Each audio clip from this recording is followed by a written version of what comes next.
Good morning, students. So in our last class, we have discussed about question number 4 of exercise 3D. Okay. So question number 4 तक हम लोगों ने square root find out करना सीखा और square root find out करने में हमने देखा कि हम किसी भी नंबर का स्क्वायर रूट फाइंड आउट कर सकते हैं. ओके, चाहे वो परफेक्ट स्क्वायर नंबर है चाहे नहीं है. ठीक है. सो जहाँ हमारे पास परफेक्ट स्क्वायर नंबर नहीं था वहाँ भी हमने अप टू 2 डेसिमल प्लेसेस तक उसका स्क्वायर रूट फाइंड आउट किया. ओके. सो क्वेश्चन नंबर 5 देखेंगे नेक्स्ट आगे. In the question number 5 it is a word problem which is based on square roots. So question number 5 A is that the length of each side of a square field is 63 metre. एक square field है जहाँ हर एक side कितने कितने का है, 63 metre का है. सो what is the area of the field. So square का हमसे क्या पूछा गया, एरिया क्या होगा, जबकि हमें साइड ऑलरेडी यहाँ पे गिवन है.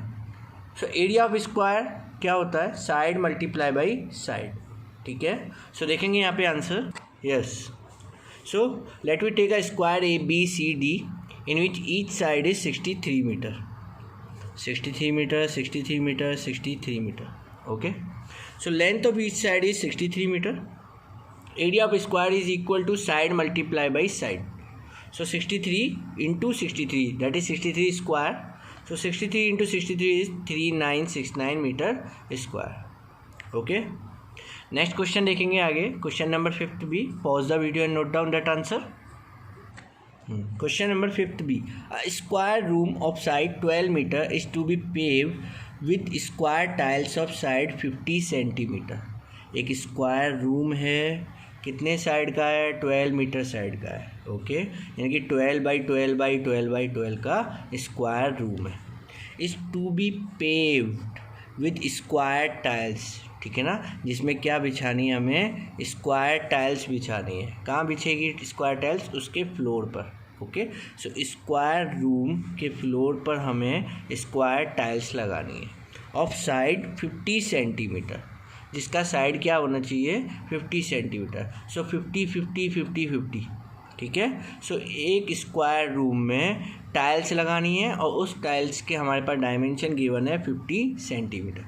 सो what is the number of tile which require to pave the floor of the room. तो इसमें कितने नंबर ऑफ टाइल्स की रिक्वायरमेंट होगी. सो इसका थोड़ा सा बेसिक आइडिया मैं आप लोगों को दे देता हूँ. अगर पूछा क्या जा रहा है यहाँ पे, सो सपोज एक स्क्वायर है हमारे पास, कितने बाई कितने का है, 12 12 12 12. ठीक है. अब इस स्क्वायर रूम में हमें क्या लगानी है, टाइल्स लगानी है. कितने बाई कितने की, 50 बाई 50 की. तो देखो ये 1 2 3 4 5 6 7. तो इस तरीके से इसमें कितनी टाइल्स लगाई जा सकती है. ठीक है. और ये टाइल्स का जो डायमेंशन है वो कितने का है, 50 बाई 50 सेंटीमीटर का है. तो ये जो 12 मीटर है ये भी कितना हो जाएगा, 1200 सेंटीमीटर. तो इसमें कितने नंबर ऑफ टाइल्स आ सकते हैं. ठीक है. इसमें कितने नंबर ऑफ टाइल्स आ सकते हैं. तो एक छोटा सा शॉर्ट ट्रिक है. सपोज आप नंबर लो आप 10. ठीक है. 10 में कितने 2 आ सकते हैं, 5. अच्छा, एक और नंबर लेते हैं 20. 20 में कितने 4 आ सकते हैं, 5. कैसे निकाला सर, 20 बाई 4 कर दो, उसमें 4 4 4 4 5 टाइम आएगा. तो इसी वे में हमारे पास एक स्क्वायर का एरिया है. एक स्क्वायर का एरिया, इसमें कितने ये छोटे छोटे स्क्वायर आ सकते हैं. तो क्या हो जाएगा, डिवाइड हो जाएगा. सो इसका जो बेसिक फॉर्मूला है वो क्या होता है, number of tiles is equal to total area require upon area of one tile. So देखेंगे इसे कैसे करना है. So length of each side of a square room is 12 metre. So area of room which will be side into side is 12 square, that means 12 into 12, but there is a meter. Okay, so we have to convert this unit.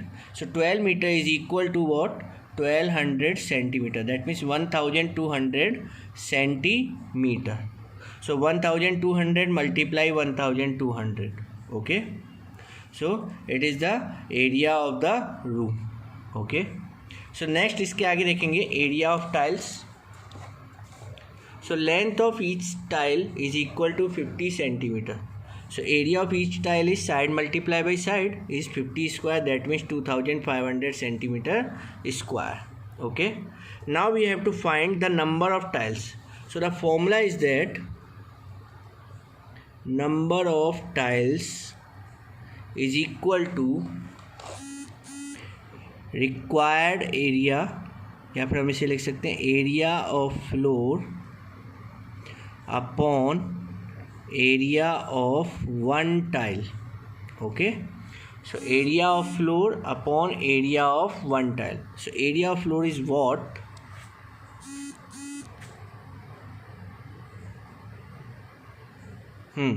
area of floor is what? So it is equal to 14,04,000 divided by 2,500. Okay, सो इसे हम लोग simplify कर लेते हैं. तो देखो 2 zero से यहाँ पे 2 जीरो कट हो गई. ठीक है, सो 25 से डिवाइड किया, कितने टाइम गया? 576 time. So the number of tiles is equal to 576 tiles. Okay, समझ में आ गया. नेक्स्ट क्वेश्चन देखेंगे आगे. नेक्स्ट क्वेश्चन है 5th में D. Find the length of the hypotenuse of a right angle triangle whose other sides is 12 metre and 5 metre. एक right angle triangle हमें given है जिसमें 12 मीटर 5 मीटर अदर साइड्स है except hypotenuse.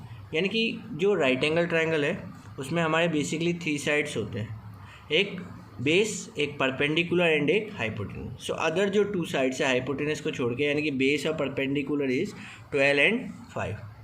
अब ये आपकी मर्जी, आप कैसे भी ले सकते हो, परपेंडिकुलर 5 बेस 12 या फिर 12 बेस परपेंडिकुलर 5. सो इसमें हमें निकालना क्या है? हाइपोटेनस फाइंड करना है. तो देखेंगे यहाँ पे सबसे पहले डायग्राम.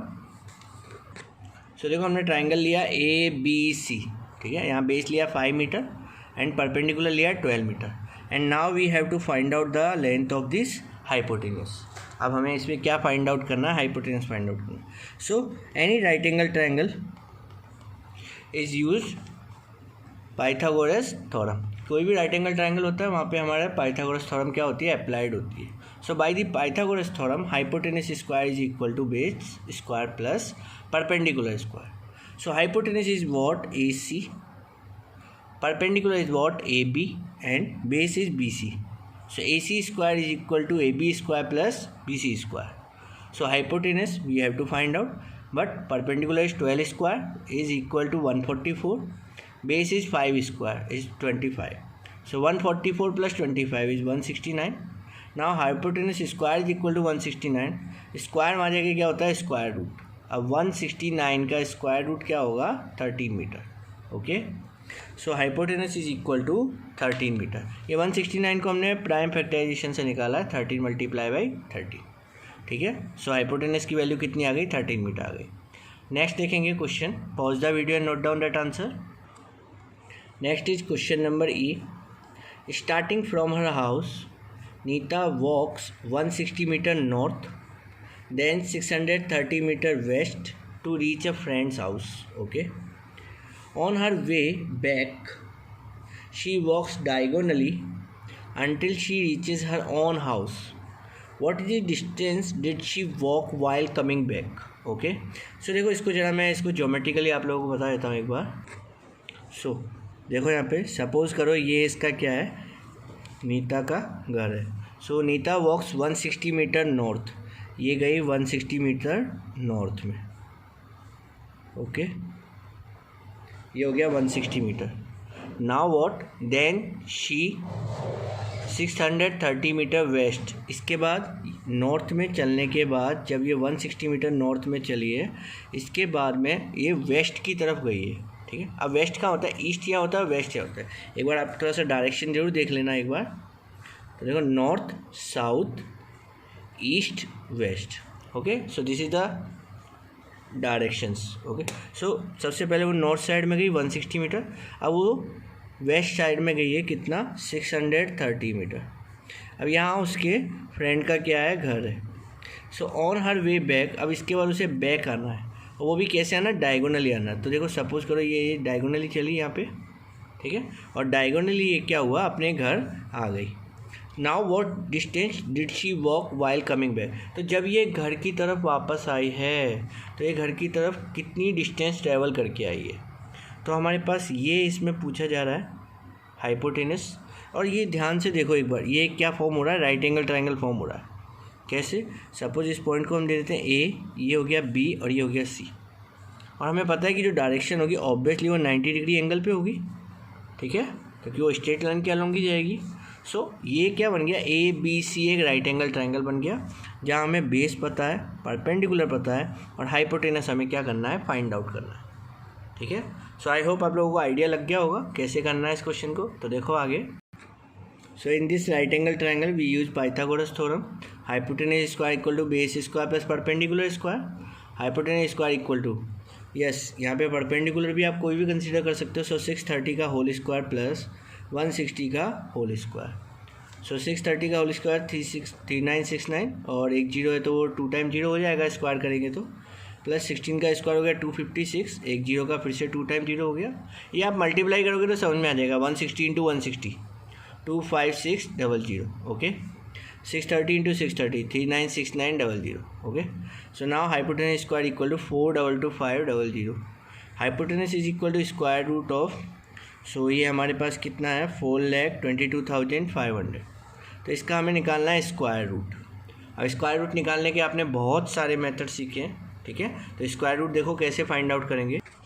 सो देखो 4,22,500, इसका हमें क्या निकालना है, स्क्वायर रूट निकालना है। सबसे पहले क्या करेंगे, यूनिट साइड से, यहाँ पे यूनिट डिजिट होता है, वहाँ से हम लोग पेयर फॉर्म करते हैं। सो 1 पेयर 2 पेयर 3 पेयर, 3 पेयर बन गए। अब क्या करना है, जो लास्ट वाला जो पेयर है इससे छोटा परफेक्ट स्क्वायर नंबर ढूंढते हैं। कैसे, 6 6 या 36, 7 7 या 49, तो 49 क्या हो गया, इसमें बड़ा हो गया, तो हम क्या लिखेंगे यहाँ पे 6 6 या 36, ठीक है। और जिसका भी यहाँ पे मल्टीप्लाई होता है उसे यहाँ पे नोट कर लेते हैं, और इन्हें यहाँ पे क्या किया जाता है, ऐड किया जाता है। सो 42 माइनस ऑफ 36 कितना बच गया, 6, ऊपर से नोट किया 25, 6 और 6 को ऐड कर दिया, कितना हो गया 12, क्लियर है इतना। अब आगे देखेंगे 12 का 625 में कैसे आएगा, 1 2 1 इंटू 1 2 इंटू 2 3 इंटू 3, तो ये गया 5 इंटू 5 टाइम, कितना हो गया ये 625, ठीक है। अब फिर से रिमाइंडर देखना। अब देखो देखने वाली बात क्या है कि एक पेयर में डबल जीरो रह गया, तो इसका स्क्वायर रूट भी हमें क्या लिखना है, केवल सिंगल जीरो में लिखना है।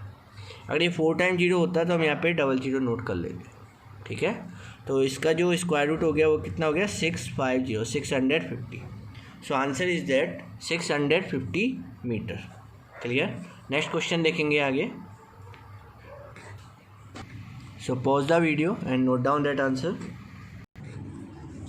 नेक्स्ट है हमारे पास estimation method.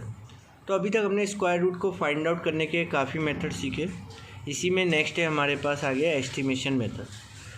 In the estimation method we have to estimate the square root and follow the steps, okay. तो देखो एस्टिमेशन भी फाइंड आउट करने के लिए हमारे पास 2 टाइप के नंबर्स होंगे। First is for perfect square. अब देखो एस्टिमेशन मेथड दोनों के लिए अप्लाई होता है, बट एस्टिमेशन है यानी कि किसी चीज़ का अंदाज़ा लगाना, ठीक है ना। तो परफेक्ट स्क्वायर के केस में तो ये बिल्कुल एक्चुअल वैल्यू देता है, बट जब हमारे पास नॉन परफेक्ट स्क्वायर नंबर्स होते हैं तो उसके लिए केवल जो हमारे पास जो अंदाज़ा होता है वो विदाउट कैलकुलेशन वाला होता है, जो कि बिल्कुल एक्चुअल नहीं कह सकते हम उसे, ठीक है। बट परफेक्ट स्क्वायर नंबर्स के लिए बिल्कुल सही करेक्ट आंसर देता है, ठीक है। तो देखते हैं सबसे पहले इसमें फॉर परफेक्ट स्क्वायर्स में which having up to 4 digits, ठीक है। तो जहाँ हमारे पास 4 डिजिट्स है परफेक्ट स्क्वायर नंबर्स में, उनका स्क्वायर रूट देखो कैसे फाइंड आउट करेंगे। तो जैसे हमें पता है कि 1 का स्क्वायर क्या होता है, 1 होता है। सो देखो यहाँ पे जैसे 1 का स्क्वायर क्या है 1, 11 का स्क्वायर क्या होता है 121, 21 का स्क्वायर क्या होता है 441। तो इसमें एक चीज़ सोचने वाली है क्या कि अगर 1 का स्क्वायर रूट देखेंगे तो यूनिट डिजिट में क्या आ रहा है 1, 121 का स्क्वायर रूट देखेंगे तो यूनिट डिजिट में क्या आ रहा है 1, 441 का स्क्वायर रूट देखेंगे तो क्या आ रहा है 1। तो 1 का स्क्वायर है तो नंबर क्या आता है 1 आता है। सिमिलर वे में उसका 1 का अगर पीछे यूनिट डिजिट है उसका स्क्वायर रूट देखा जाएगा तब भी उसमें क्या आएगा 1 ही आएगा। जैसे 1 का स्क्वायर 1, 11 का स्क्वायर 121, 21 का स्क्वायर 441, ठीक है। तो सिमिलर वे में कोई भी अगर यूनिट डिजिट पीछे 1 आता है तो उसका स्क्वायर रूट करने पर 1 आएगा, ठीक है। अब ऐसे 2 देखो, 2 का केस देखो क्या है, 2 का स्क्वायर 4, 12 का स्क्वायर क्या है 144, 22 का स्क्वायर क्या है 484। तो यूनिट डिजिट देखो हमेशा देखो सेम बनी रहती है, कभी भी चेंज नहीं होती है, ठीक है। तो हमें इसी से अंदाज़ा लगाना है कि उसका यूनिट डिजिट क्या होगा। तो देखो अगर 1 का केस है तो 1 का केस है तो हमारे पास 2 पॉसिबिलिटी होती है, या तो 1 का स्क्वायर होगा या फिर वो 9 का स्क्वायर होगा, ठीक है। सिमिलर वे में जब अगर 4 होता है तो 4 में हमारे पास 2 पॉसिबिलिटी होती है, स्क्वायर रूट करने पर या तो 8 आ सकता है या फिर 2 आ सकता है। ऐसे ही 9 देखो या तो 3 का होगा या फिर 7 का होगा। 6 में 4 होगा या फिर 6 होगा। 5 और 10 में बिल्कुल फिक्स है, अगर 5 यूनिट डिजिट आता है तो उसका स्क्वायर रूट में 5 आएगा और 100 आता है तो कितना आएगा 10 आएगा। तो बस ये छोटा सा आपको सिस्टम थोड़ा सा आपको देखना पड़ेगा कि 1 है, 4 है, 9 है, 16 है, 25, 36, 49, 64, 81 और 100। तो इनके यूनिट डिजिट के हिसाब से आपको सोचना है इस जगह पे। तो मैं एक बार आपको क्वेश्चन दिखाता हूँ, उसके अकॉर्डिंग आप देखोगे यहाँ पे। बट उससे पहले ये चीज़ जरूर क्लियर होनी चाहिए कि अगर यूनिट डिजिट जैसे 4 आता है तो 4 का स्क्वायर करने पर पीछे हमेशा 6 ही आएगा। देखो 14, 6, 24, 6, 5 है तो 5, 5, 5, 6 है तो 6, 6, 6, 9, 7 है तो 9, 9, 9, 8 है तो 4, 4, 4, 9 है तो 1, 1, 1, ठीक है। तो ये चीज़ आपको क्लियर होनी चाहिए कि जैसे 9 का स्क्वायर 81 है, 19 का करेंगे तब भी पीछे 1 ही आएगा, ठीक है। 299 का करोगे तब भी पीछे 1 ही आएगा। तो पीछे यूनिट डिजिट अगर 9 है और उसका अगर स्क्वायर हो रहा है तो पीछे हमेशा क्या आता है 1 ही आता है, ठीक है। तो ये चीज़ पहले क्लियर होनी चाहिए। अब इसी पर बेस क्वेश्चन देखते हैं। देखो जैसे हमारे पास नंबर है, हमारे पास 1225, ठीक है। ये एक परफेक्ट स्क्वायर नंबर है विच हैविंग 4 डिजिट्स। तो इसका मुझे निकालना है by estimation method. Estimation method से निकालना है तो सबसे पहले तो क्या करेंगे, पेयर फॉर्म करेंगे। तो कितने पेयर बन गए 2, जितने पेयर होंगे उतने डिजिट में आंसर आएगा। तो 2 पेयर है तो 2 डिजिट में आंसर आएगा, ठीक है। 3 पेयर होते हैं तो 3 डिजिट में आंसर आता। बट हम वैसे भी इसमें 4 डिजिट तक का देख रहे हैं तो हमेशा 2 डिजिट में आंसर आएगा। अब क्या चेक करना है, यूनिट डिजिट। देखो क्या आ रहा है 5 आ रहा है, ठीक है। 5 किसका स्क्वायर करने पे आ सकता है, ओनली 5 ही है हमारे पास पॉसिबिलिटी। तो इसका यूनिट डिजिट कितना हो गया 5 हो गया। अब इसके 10th डिजिट की बात करें कि इसका 10th डिजिट कैसे निकालेंगे। तो इसके लिए आपको क्या करना पड़ेगा, नंबर को चेक करना पड़ेगा कि ये किसके स्क्वायर के मिड में आ रहा है। तो देखेंगे हम यहाँ पे 12 है, ठीक है ना। अब 12 देखो 12 किसके मिड में आता है, आपको क्या करना पड़ेगा कि जो नंबर्स होते हैं 1 to 9 के, तो उनका स्क्वायर एक बार देखना पड़ेगा। तो देखो 1 का स्क्वायर क्या होता है 1, 2 का स्क्वायर क्या होता है 4, 3 का स्क्वायर इज़ 9, 4 का स्क्वायर क्या होता है 16, ठीक है। तो अब आपको थोड़ा सा ये आइडिया लगाना पड़ेगा क्या कि ये जो 12 नंबर है उसका स्क्वायर रूट कहाँ जाएगा। तो देखो 16 का स्क्वायर रूट होता है 4, ठीक है। बट ये 12 है इसलिए इसके पीछे जाएगा। तो आपको क्या देखना है, इसके जस्ट पीछे वाला नंबर देखना है। तो जैसे 9 है, ठीक है। तो 9 का स्क्वायर रूट क्या होता है 3 होता है। तो 12 भी यहाँ पे क्या आ जाएगा 3 आ जाएगा, ठीक है। क्योंकि 12 किसके मिड में आ रहा है, 9 और 16 के बीच में आ रहा है। और हमें क्या देखना होता है, मिनिमम वाले नंबर का स्क्वायर देखते हैं। इसलिए यहाँ पे नंबर क्या आ गया 3 आ गया। सो 1225 का स्क्वायर रूट क्या हो गया 35, ठीक है। और क्वेश्चन देखते हैं और क्लियर होगा। नेक्स्ट क्वेश्चन देखो यहाँ पे आगे। Next question is that square root of 2401। अब इसका हमें क्या निकालना है, स्क्वायर रूट निकालना है बाई एस्टिमेशन मेथड। तो देखो क्या करेंगे, सबसे पहले तो पेयर फॉर्म करेंगे। तो कितने पेयर फॉर्म हो रहे हैं 2, तो 2 डिजिट का आंसर होगा स्क्वायर रूट में। पीछे क्या आ रहा है 1 आ रहा है। अब देखो 1 यूनिट डिजिट कितनी पॉसिबिलिटी है, देखो 1 के लिए 2 पॉसिबिलिटी है। 1 या तो 1 के स्क्वायर से आएगा या फिर 9 के स्क्वायर से आएगा, ठीक है। सो हम यहाँ पे क्या लिख देते हैं, या तो भाई 1 आएगा या फिर एक और केस ले लेते हैं क्या, या फिर यूनिट डिजिट में क्या आ जाए 9 आ जाए, ठीक है। हमारे पास इसके लिए 2 केस हो गए, या तो इसमें 1 वाला आएगा या फिर 9 वाला आएगा। अब हमें देखना है सेकेंड टेंस डिजिट को यहाँ पे। तो देखो 24 और 24 यहाँ देखेंगे कि किसके मिड में आ रहा है। तो देखो 16 और 25 के मिड में आ रहा है, तो 25 से पीछे आएगा 24। तो 16 का स्क्वायर रूट क्या होता है, 4 होता है। तो यहाँ पे टेंस डिजिट क्या आएगा, 4 आएगा। सो स्क्वायर रूट ऑफ 2400 में 1 इज़ मे बी 41 और मे बी 49। तो इन दोनों में से एक आंसर आना है। अब हमें क्या पहचानना है कि इसमें से कौन सा आंसर पॉसिबल होगा। तो क्योंकि ये एस्टिमेशन मेथड है तो बस केवल आपको एस्टिमेट लगाना है। तो देखो एस्टिमेट लगाएंगे हम कैसे, इन दोनों का मिड का नंबर देखेंगे। मिड का मतलब जो 5 की रेंज में होता है। तो देखो 41 और 49 मिड में क्या हो गया, 45 आ गया। तो हमें क्या चेक करना है कि 45 का स्क्वायर क्या होता है। अब देखो 45 का स्क्वायर निकालने के लिए शॉर्ट ट्रिक था जो कि हमने ऑलरेडी लास्ट एक्सरसाइज में सीखा कि 5 का स्क्वायर होता है 25 और 4 का नेक्स्ट नंबर में मल्टीप्लाई करते हैं। तो 4 इंटू 5, ठीक है ना, जो 10 डिजिट में नंबर होता है इसको इसके नेक्स्ट नंबर से मल्टीप्लाई कर देते हैं। 4 इंटू 5 इज़ 20। सो ये कितना हो गया, 2025। अब ये हम देखेंगे यहाँ पे ये नंबर क्या है, 2401 है। तो 2025 से तो बड़ा ही है भाई, 2025 और 2401। तो 2401 2025 से बड़ा है। तो जब 45 का स्क्वायर 25 है तो 41 का स्क्वायर तो 2401 पॉसिबल ही नहीं है। तो आंसर क्या हो जाएगा इसका, 49 इज़ द करेक्ट आंसर। ठीक है, तो इस तरीके से आपको क्या करना है, एस्टिमेशन लगाना। एक और क्वेश्चन करते हैं, बिल्कुल क्लियर होगा यहाँ पे आगे। नेक्स्ट क्वेश्चन देखो बुक का ही ले लेते हैं। क्वेश्चन नंबर 6 का ए, स्क्वायर रूट ऑफ 2916। ठीक है, तो हमें इसका स्क्वायर रूट फाइंड आउट करना है। तो सबसे पहला काम क्या करना है कि सबसे पहले हम पेयर फॉर्म करेंगे। तो 1 और 2 पेयर फॉर्म हो गए। ठीक है, तो इसका मतलब आंसर जो आएगा स्क्वायर रूट का वो 2 डिजिट में आएगा। अब 6 है, तो 6 देखो किस में पॉसिबल है। तो यहाँ आएंगे हम, तो देखो 6 जो है वो या तो 4 का स्क्वायर हो सकता है या फिर 8 का स्क्वायर हो सकता, सॉरी 6 का स्क्वायर हो सकता है।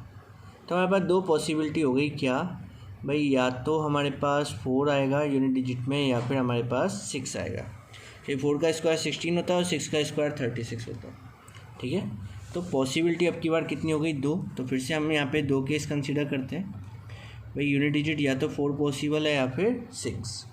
नेक्स्ट आते हैं 29, और 29 देखो कहाँ पे पड़ेगा। 5 का स्क्वायर क्या होता है 25, 6 का स्क्वायर क्या होता है 36। तो 36 से छोटा है तो ऑब्वियसली ये क्या होगा, 5 होगा।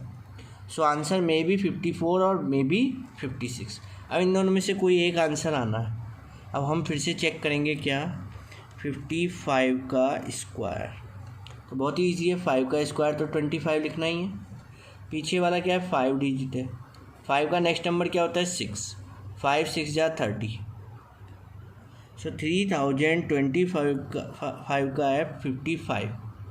सो 3025 का 55 है तो 54 इसका ऑब्वियसली पॉसिबल होगा। सो आंसर कितना हो गया, 54।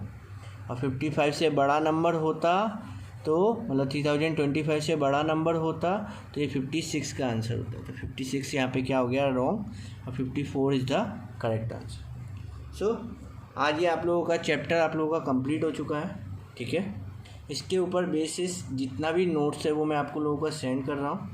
और ये जो एस्टिमेशन वाला मेथड है ये बेसिकली आप लोगों को स्टेप्स के थ्रू करना है। बेसिकली जो मेन स्टेप्स है वो आप लोगों को लिख के फिर ही उसका आंसर निकालना है। ये मैंने अभी आप लोगों को बिना स्टेप्स के बताया ताकि आप लोगों को ये क्लियर हो सके। ठीक है, सो और इसकी जो मिससेलेनियस एक्सरसाइज है वो आपके लिए होमवर्क है। ओके, आज आप लोगों का ये 3rd चैप्टर कंप्लीट हो गया है। नेक्स्ट क्लास से हम लोग 4th चैप्टर स्टार्ट करेंगे। Okay, thank you very much.